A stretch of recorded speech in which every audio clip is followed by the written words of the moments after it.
آج یہ لکھتے ہوئے شرم محسوس کر رہی ہوں کہ میری والدہ 14-15 برس کی عمر میں غلط روش کا شکار ہو گئیں۔ بے شک ماں کے بارے میں بیٹی کو ایسی باتیں لکھنا زیب نہیں دیتا، لیکن میری زندگی کی داستان انہی الفاظ سے شروع ہوتی ہے۔ جب وہ غلط خیالات کا شکار ہوئیں، نانا اور نانی بہت پریشان ہوئے۔ تبھی حالات زمانہ سے ڈر کر انہوں نے ان کی شادی میرے والد صاحب سے کر دی۔ میرے والد میٹرک پاس اور نہایت سیدھے سادے دیانتدار تھے۔ وہ میرے نانا کے منشی تھے۔ کوئی رشتہ جلدی نہ جڑ سکتا تھا، تبھی نانا کی نظر اپنے نو عمر اور جوان سال منشی پر ٹک گئی۔ انہوں نے غور کیا تو یہ نتیجہ نکالا کہ اس سے بہتر شریف اور سعادت مند آدمی بطور داماد فوری طور پر کوئی دوسرا ہو ہی نہیں سکتا۔ نانا ابو نے اپنے اس منشی صغیر احمد کے والدین سے بات کی تو انہوں نے کہا، سعادت صاحب، یہ آپ کا بیٹا ہے۔ اس کی قسمت کا فیصلہ جیسا چاہیں آپ کر دیں۔ آپ سے بہتر خیر خواہ ہمارے لیے اور کون ہو سکتا ہے؟ ہمارے لیے تو یہ فخر کی بات ہے کہ ہم آپ سے رشتہ ناتا جوڑ رہے ہیں، جبکہ ہم اس قابل کہاں ہیں۔ اپنے ایک ادنا ملازم کو بیٹی کا رشتہ دینا معنی رکھتا تھا۔ میرے ددھیال والے غریب لوگ تھے، وہ تو بہت خوش تھے کہ ان کے بیٹے کو سہارا مل رہا ہے۔ انہوں نے ہر بات پر سر تسلیم خم کر دیا اور نانا کی ہر شرط مان لی۔ یوں منشی صغیر احمد یعنی میرے ابو سے 9 عمری میں میری والدہ کی شادی ہو گئی۔ شادی کے 7 ماہ بعد میں نے بطور پلوٹی اولاد کے جنم لیا اور والدہ 16 برس کی عمر میں میری ماں بن گئیں۔ میں ستمائی کہلائی، جس کے بچنے کی امید کم تھی، پھر بھی نانی اور خالہ نے بہت دھیان اور محنت اور وقت سے پالا۔ خالہ اگرچہ امی سے 7 برس چھوٹی تھیں، مگر بہت باشعور تھیں۔ امی نے تو مجھے بس جنم دیا تھا، پھر ہاتھ نہ لگایا، جبکہ نانی نے پالا اور خالہ نے سنبھالا۔ یوں وقت کے ساتھ ساتھ بڑی ہوتی گئی۔ کہتے ہیں جسے اللہ رکھے اسے کون چکھے۔ میں بہت کمزور پیدا ہوئی تھی، لیکن نانی کی دیکھ بھال نے مجھے نہ صرف نئی زندگی دی بلکہ تندرست و توانا بھی ہو گئی، اور ایک صحت مند خوبصورت بچی کی صورت میں نانا کے آنگن میں چہکتی پھرتی تھی۔ والدہ تو ایک کمسن ماں تھیں، بلکہ لڑکی جو خود بچپنے کی حدود سے نکل نہ پائی تھیں۔ وہ ماں کے فرائض سے ناواقف تھیں، مجھ کو کیوں کر سنبھال لیتیں۔ اس زمانے میں گھر گھر VCR پر انڈین فلمیں چلا کرتی تھیں۔ ہمارے نانا کے گھر بھی رات کو VCR کی نعمت سے فائدہ اٹھایا جاتا تھا۔ اسی شوق کا خمیازہ ان کو کمسن اور نادان بیٹی کی نادانیوں کی صورت میں بھگتنا پڑا تھا اور منشی کو گھر داماد بنانا پڑا تھا۔ امی جان بعد میں بھی نہ سدھریں اور اپنی منمانیوں کے باعث مسائل کا شکار رہیں۔ ان مسائل کی وجہ سے ان کے بزرگ عمر بھر پریشان رہے اور ان کو سنبھالتے اور سمجھاتے ہی رہے، مگر والدہ صاحب جانے کس مٹی کی بنی تھیں کہ ان پر بزرگوں کی باتوں کا کچھ اثر نہ ہوتا تھا۔ بڑوں کی ڈانٹ ڈپٹ اور نصیحت ان کو مزید باغی بناتی تھی۔ جب میں باشعور ہو گئی تو امی کے بارے میں رائے یہ تھی کہ وہ آزاد خیال ہی نہیں بلکہ کچھ عجیب نفسیات کی مالک تھیں۔ شاید یہ چھوٹی عمر میں رومانوی فلمیں دیکھ کر غلط سوچوں کا شکار ہو جانے کا نتیجہ تھا کہ شادی شدہ ہو جانے کے باوجود غیر مردوں سے دوستی کر لیتی تھیں، اور اسی وجہ سے مسائل پیدا ہوتے تھے۔ شروع میں تو ابو نانا کے گھر میں دبے دبے رہے، لیکن ان کے انتقال کے بعد انہوں نے یہ محسوس کرنا شروع کر دیا کہ اب ان کو یہاں نہیں رہنا چاہیے۔ جو شفقت اپنے داماد سے نانا کو تھی وہ ماموں کو نہ تھی، بلکہ وہ ان کو اپنے کاروبار کے لیے خطرہ سمجھتے تھے۔ جب بڑے ماموں کا سلوک میرے والد سے نوکروں کا سا ہو گیا تو ابو نے علیحدہ گھر لے کر رہنے کا عندیہ دے دیا۔ نانی بھی بہوؤں سے ڈرتی تھیں۔ انہوں نے کہا کہ بیٹے، جیسے تمہاری مرضی، کسی اور جگہ ملازمت ڈھونڈ لی ہے تو بے شک اپنی بیوی بچوں کو لے جاؤ، ہم کو کوئی اعتراض نہیں، اپنے بچوں کو بشرط یہ کہ کفالت کر سکو۔ والد صاحب نے کہا کہ خالہ جان، میں محنت مزدوری کر لوں گا، اپنے بچوں کو رزق حلال کھلاؤں گا اور ان کو سکھی رکھنے کی ہر ممکن کوشش کروں گا، بس آپ کی اجازت درکار ہے۔ یوں ابو اپنے کنبے کو لے کر علیحدہ گھر میں رہنے لگے۔ مکان متوسط درجے کی آبادی میں تھا، کم کرایہ تھا، مگر یہاں انہوں نے آزادی کا سانس لیا۔ جلدی اللہ نے مدد کی اور معقول تنخواہ پر ایک سیٹھ صاحب کے منشی ہو گئے۔ مکان کا کرایہ بھی سیٹھ نے دینا منظور کر لیا۔ جو کہ تنخواہ کے علاوہ تھا۔ اچھی گزر بسر ہونے لگی۔ ابو تو صبح کے نکلے اور شام کو لوٹتے۔ والدہ نے نانی سے کہہ کر شاہانہ کو ساتھ رکھ لیا کہ اکیلی گھر اور بچے نہیں دیکھ سکتی۔ ان دنوں ہم دونوں بہنیں تھیں اور ایک بھائی جو ابھی صرف 6 ماہ کا تھا۔ خالہ شاہانہ میرے ننھے منھے بھائی جواد سے بہت پیار کرتی تھیں۔ خوشی خوشی امی کے ساتھ رہنے کو آ گئیں۔ نئے گھر میں آئے کچھ ہی دن گزرے تھے کہ امی گھر سے غیر حاضر رہنے لگیں اور ہم تینوں بچوں کو خالہ کے سپرد کر جاتیں، جو سارا دن ہم کو دیکھتیں اور کھانا بھی پکا کر کھلاتی تھیں۔ چھوٹی بہن ہونے کے ناطے سارے کام اپنا فرض سمجھ کر کرتی تھیں۔ ایک روز ابو کو محلے کے ایک شخص نے کہا کہ میاں، تم تو دن بھر بچوں کا پیٹ بھرنے کو محنت مشقت کے لیے نکلتے ہو، لیکن یہ تمہاری بیوی صبح سویرے تمہارے جانے کے بعد بن ٹھن کر کہاں جاتی ہے اور شام کو تمہارے آنے سے قبل لوٹ کر آ جاتی ہے؟ کیا یہ بھی کہیں نوکری کرنے جاتی ہے؟ والد صاحب اس آدمی کی بات سن کر حیران ہو گئے۔ بات بنا دی کہ ہاں نوکری پر جاتی ہے، مگر شک و شبہ کا الاؤ خود ان کے دل میں بھڑک گیا۔ اب وہ بے سکون ہو گئے تھے۔ اچانک گھر آ جاتے، امی کو غیر حاضر پاتے تو مجھ سے اور خالہ سے پوچھتے کہ مرجانہ کدھر گئی ہے۔ ہم کیا جواب دیتے؟ وہ مجھ کو بتا کر تو نہ جاتی تھیں۔ امی اور ابو میں چپکلش رہنے لگی اور اختلافات بڑھنے لگے۔ اب اس بات پر جھگڑا رہتا جس سے گھر کا ماحول پراگندہ اور خراب ہوتا چلا گیا، لیکن فی الحال محلے میں کسی کو اندرونی اختلافات کا علم نہیں تھا، تاہم ابو عذاب میں مبتلا تھے۔ رفتہ رفتہ ان کا یہ حال ہوا کہ وہ ہر دم اپنی بیوی کو شک کی نگاہ سے دیکھتے تھے۔ محلے والوں سے بھی کب تک یہ بات چھپتی؟ جب وہ ابو کی غیر موجودگی میں امی کو نت نئی گاڑیوں سے اترتے دیکھتے تو انہوں نے ابو کے کان کھانے شروع کر دیے کہ شریفوں کا محلہ ہے اور یہ کوئی اچھی بات نہیں ہے کہ آپ کی غیر موجودگی میں غیر آدمی آپ کی زوجہ محترمہ کو لینے یا چھوڑنے آئے۔ یہ کیسا آفس ہے اور کیسی ملازمت ہے، جبکہ خاتون پڑھی لکھی بھی نہیں ہیں۔ ہم آپ کی عزت کرتے ہیں، آپ اپنے گھر کے معاملات کو چیک کریں۔ ابو کیا چیک کرتے؟ وہ تو پہلے ہی اس امر پر پریشان تھے۔ ایک روز ابو اپنے کام سے اچانک جلد گھر آ گئے۔ اس وقت تک امی گھر نہیں آئی تھیں۔ وہ دروازے پر کھڑے ہو گئے کہ دیکھوں کدھر سے اور کس طرح سے آتی ہے۔ اسی وقت وہ ایک لمبی کار سے اتریں اور سامنے والی گلی سے پیدل چل کر گھر کی طرف آ رہی تھیں کہ والد صاحب نے اس نظارے کو گھر کے دروازے پر سے کھڑے ہو کر دیکھ لیا۔ جب وہ گھر میں آئیں، انہوں نے ان کو بالوں سے پکڑ کر گھسیٹا اور گھر کے دروازے سے دھکا دے کر گلی میں نکال دیا۔ والدہ اب کیا طویل دیتی، لڑتی جھگڑتی وہ اپنے بھائی کے گھر نانی امی کے پاس چلی گئیں۔ تب خالہ کو بھی نانی آ کر لے گئیں۔ امی کافی عرصہ اپنی ماں کے گھر رہیں۔ ابو ہماری پھوپھی کو گھر لے آئے جو ہمارے ساتھ رہنے لگیں، مگر پھپھو کتنا عرصہ اپنا گھر چھوڑ کر ہمارے ساتھ رہتیں۔ وہ روز اپنے بھائی کو سمجھاتی تھیں کہ صغیر، بیوی کو معاف کر دو اور اس سے وعدہ لے لو کہ آئندہ ایسا نہ کرے گی۔ تمہارا بیٹا بہت چھوٹا ہے اور یہ دودھ پیتا بچہ ہے، ماں کے بغیر نہیں جی پائے گا، اوپر کے دودھ سے بچہ کمزور اور بیمار رہنے لگا ہے۔ بہن کے سمجھانے سے ابو ہماری نانی کے گھر گئے۔ نانی خود چاہتی تھیں کہ بیٹی کی شوہر سے صلح ہو جائے تاکہ چھوٹے بچوں کو ان کی ماں کی جدائی نہ سہنی پڑے۔ والدہ سے وعدہ لیا گیا کہ آئندہ ایسی غلطی نہ کریں گی اور بغیر شوہر کی اجازت گھر سے نہیں نکلیں گی۔ وہ بھی شاید ہمارے لیے اداس تھیں۔ وعدہ کیا کہ اب ایسا کوئی قدم نہیں اٹھاؤں گی جس سے گھر کی عزت پر حرف آتا ہو۔ امی گھر لوٹ آئیں۔ ہم بچے تو خوشی سے دیوانے ہو رہے تھے۔ وہ بھی کچھ عرصہ تک ابو سے کیے وعدے پر قائم رہیں، لیکن شاید وہ اپنی فطرت سے مجبور تھیں کہ پھر سے وہی حال ہو گیا اور ان کی ایسی حرکتوں سے ہماری عزت جاتی رہی۔ جب والد صاحب محلے میں کسی کو منہ دکھانے کے قابل نہ رہے تو انہوں نے ملازمت سے چھٹی لے لی اور امی کی نگرانی کو گھر بیٹھ گئے۔ اب جہاں وہ بیوی سے برا فروختہ تھے، امی بھی خاوند کو نفرت کی نگاہ سے دیکھتی تھیں اور جھگڑا حد سے بڑا تو ابو گھر چھوڑ کر چلے گئے۔ وہ کافی دن نہ لوٹے۔ جب محلے والوں نے ایسی باتیں کرنا شروع کر دیں کہ اس عورت نے شاید کچھ غلط آدمیوں کی مدد سے اپنے خاوند کو مروا دیا ہے، ان باتوں سے رہی سہی عزت جاتی رہی اور ہمارا محلے میں رہنا دشوار ہو گیا۔ محلے والے الگ پریشان کرتے۔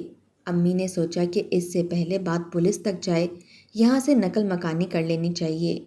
سامان اٹھا کر ہماری والدہ نزدیکی شہر چلی آئیں۔ نیا شہر، نیا محلہ اور نئے لوگ تھے جو ہم کو جانتے نہ تھے۔ انہوں نے خوش دلی سے خوش آمدید کیا اور یہاں ہم پرسکون بھری زندگی گزارنے لگے۔ یہاں آئے 6 ماہ گزر گئے۔ میں والد کو یاد کرتی تو چھپ چھپ کر روتی۔ والدہ نے اتنا پیسہ اکٹھا کر لیا کہ اپنا گھر خرید لیا۔ اسی اثنا میں نانی وفات پا گئیں۔ خالہ کو بھابھیوں نے تنگ کیا تو وہ مستقل ہمارے گھر آ کر رہنے لگیں۔ امی نے اب ان کے ذہن میں بھی بگاڑ پیدا کرنا شروع کر دیا اور وہ بھی ویسی ہی ہو گئیں جیسی امی تھیں۔ اب میں 15 برس کی ہو گئی تھی، باشعور ہو چکی تھی، کافی باتیں سمجھنے لگی تھی، حساس تھی۔ جب والد کے بارے میں سوچتی تو کلیجہ منہ کو آنے لگتا۔ خالہ سے بہت لگاؤ تھا۔ جب ان کو بھی ماں کی روش پر چلتے پایا اور زیادہ صدمہ ہوا۔ سوچ بھی نہ سکتی تھی کہ وہ بھی ماں جیسی ہو جائیں گی۔ اب میں اتنی بڑی ہو چکی تھی کہ چھوٹے بہن بھائیوں کو سنبھال سکتی تھی۔ ماں اور خالہ بچوں کو مجھ پر چھوڑ کر گھر سے چلی جاتیں۔ میں 8ویں میں تھی، مجھے پڑھائی چھوڑنی پڑی۔ لوگ یہاں بھی چہ منگویاں کرنے لگے اور ہم کو غلط سمجھنے لگے۔ امی سے سلام دعا ترک کر دی۔ ان دنوں میں اتنی پریشان تھی کہ کیا بتاؤں، سمجھ میں نہ آتا تھا کہ کیا کروں۔ پڑھائی چھوٹ جانے کا بہت صدمہ تھا۔ آخر ایک ترکیب سمجھ میں آئی۔ میرے پاس پھپھو کا فون نمبر تھا۔ ایک دن جب کہ امی اور خالہ گھر پر نہ تھیں، میں پڑوس میں گئی اور پڑوسن سے استدعا کی کہ خالہ جی، مجھے میری پھپھو سے بات کرنی ہے، یہ نمبر ملا دیں کیونکہ امی گھر پر نہیں ہیں اور میرے بھائی کی طبیعت خراب ہے۔ اس لیے اللہ کی بندی نے ہم پر ترس کھایا اور نمبر مجھ سے لے کر ملایا۔ اتفاق کی پھوپھی جان نے اٹھا لیا۔ پہلے پڑوسن نے بات کی کہ آپ کی بھتیجی ماریا بات کرنا چاہتی ہے، پھر مجھے ریسیور دیا تو میں نے پھپھو سے کہا کہ خدا کے لیے یا تو آپ ہمارے پاس آ جائیے یا ابو کو کہیں سے بھی ڈھونڈ کر گھر بھیجوائیے، کیونکہ وہ نہیں آئے تو میں پڑھ نہ سکوں گی، اسکول چھوڑنا پڑے گا۔ پھپھو نے تسلی دی کہ تمہارے ابو جہاں بھی ہیں 2-4 دنوں میں تمہارے پاس آ جائیں گے۔ میں نے گھر کا پتہ بھی ان کو دے دیا۔ ابو غالباً اپنے بھائیوں کے گھر تھے۔ پھپھو نے جب میرا پیغام دیا تو وہ خود پر قابو نہ رکھ سکے۔ شفقت پدری نے جوش مارا اور وہ آ گئے۔ میں نے کہا ابو میری خاطر گھر رہیے تاکہ حالات اور خراب نہ ہوں۔ والدہ جیسی بھی ہیں کم از کم ہم دونوں بیٹیوں کے مستقبل کے بارے میں سوچیے۔ اگر آپ ایسے ہی روٹھے رہے تو پھر ہمارا کیا بنے گا؟ بات ابو کی سمجھ میں آ گئی اور جب والدہ آئیں انہوں نے جھگڑا نہ کیا مگر پیار سے سمجھایا کہ سدھر جاؤ، اپنی روش بدلو، اپنے بچوں کی خاطر گھر پر رہو، میں کما کر تم کو اور بچوں کو پالوں گا، زیادہ کی حرص میں عزت کو داؤ پر نہ لگاؤ، گھر سے تو عزت گئی باہر سے نہ جائے تو بہتر ہے، اسی وجہ سے واپس آ گیا ہوں۔ والد صاحب کے پاس بیوی کو سمجھانے کے سوا چارہ نہ تھا۔ وہ بیوی کی غلط روش سے مردہ ہو گئے تھے، پھر بھی ہماری خاطر زندہ رہنا چاہتے تھے، نہیں چاہتے تھے کہ اب اس جگہ سے بھی بے عزت ہو کر نکلیں۔ ان کے آنے سے لوگوں کی چہ منگوئیاں بند ہو گئی تھیں، لیکن میری ماں نے اپنا چلن نہ بدلا۔ ہمارا گھر بے سکونی رہا۔ والد شک و شبہ کی آگ میں جل جل کر بھسم ہو رہے تھے مگر بچوں کے سر پر چھپر بن کر ساتھ رہنا چاہتے تھے۔ امی کا بھی اس میں فائدہ تھا کہ اب محلے والے باتیں نہیں بناتے تھے اور تنگ کرنے کی نوبت نہیں آئی کہ شوہر ساتھ رہتا ہے۔ میرا مسئلہ حل ہو گیا۔ میرے پیارے ابو کے آ جانے سے میں پھر سے اسکول جانے لگی، کیونکہ اب امی اور خالہ آسانی سے سارا دن گھر سے غائب نہیں رہ سکتی تھیں۔ ان کی جو بھی سرگرمیاں تھیں وہ مان پڑ گئی تھیں۔ اتنا برحل میں جان گئی تھی کہ ماں غیر مردوں سے اس لیے دوستیاں پالتی ہے کہ ان سے مالی فائدہ اٹھانا چاہتی ہے۔ کہتے ہیں کہ چور چوری سے جائے، ہیرا پھیری سے نہ جائے۔ ایک دن تو حد ہو گئی۔ امی نے گھر سے قدم نکالا اور ابو گئے اور ان کو دہلیز پر سے دھکیل کر گھر کے اندر لائے۔ پوچھا کدھر جا رہی تھی؟ امی نے بہانہ کیا کہ بچوں کے کپڑے دھونے تھے، صابن نہیں تھا، سامنے اسٹور تک جا رہی تھی۔ گھبراہٹ میں ان سے معقول بہانہ نہ بن پڑا۔ دراصل ایک روز قبل ہی ابو راشن لائے تھے اور صابن بھی لائے تھے۔ انہوں نے کہا کل تم نے صابن منگوایا اور آج ختم ہو گیا، وہ کیسے؟ جبکہ تم نے کپڑے بھی نہیں دھوئے۔ میں نے دراصل راشن کھولا ہی نہیں ہے۔ والد کو اس جھوٹ پر غصہ آ گیا۔ انہوں نے امی کو چاقو سے مارنا چاہا۔ محلے والے بابا کو ٹھنڈا کرنے کے لیے باہر لے گئے۔ وہ قیامت کا دن تھا۔ ہمارے محلے میں پہلا شور شرابہ تھا۔ والد صاحب شدید ٹینشن کا شکار تھے۔ اپنی اولاد کی خاطر بیوی کو طلاق بھی نہ دیتے تھے کہ بیٹیاں کدھر جائیں گی۔ والد صاحب ماموں کے پاس گئے۔ سارا احوال کہا۔ اندازہ تو ان کو بھی تھا، اس وجہ سے کوئی ماموں امی کو منہ نہ لگاتا تھا۔ بہرحال بڑے ماموں نے ابو کو دلاسا دیا کہ تم صبر سے کام لو، باقی میں خود دیکھ لوں گا۔ وہ ہمارے گھر آ کر رہنے لگے۔ ماموں بھی کب تک پہرا دیتے؟ دو چلتے پیروں کا کوئی بھی پہرا نہیں دے سکتا۔ ابو اپنے بھائیوں کے پاس چلے گئے۔ کچھ دن ماموں ساتھ رہے، پھر ان کی بیوی نے شور مچایا تو اپنے گھر چلے گئے۔ خرچہ دینا بھی بند کر دیا۔ امی نے پھر وہی وتیرہ اختیار کر لیا جس میں عزت کا تو گھاٹا تھا مگر کھلا خرچہ اور اچھا کھانا پینا تھا۔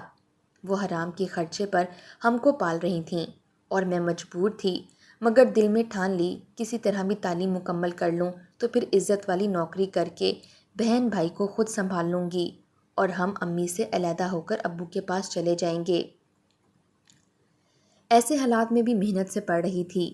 میری انگریزی کمزور تھی، سالانہ امتحان سر پر تھے۔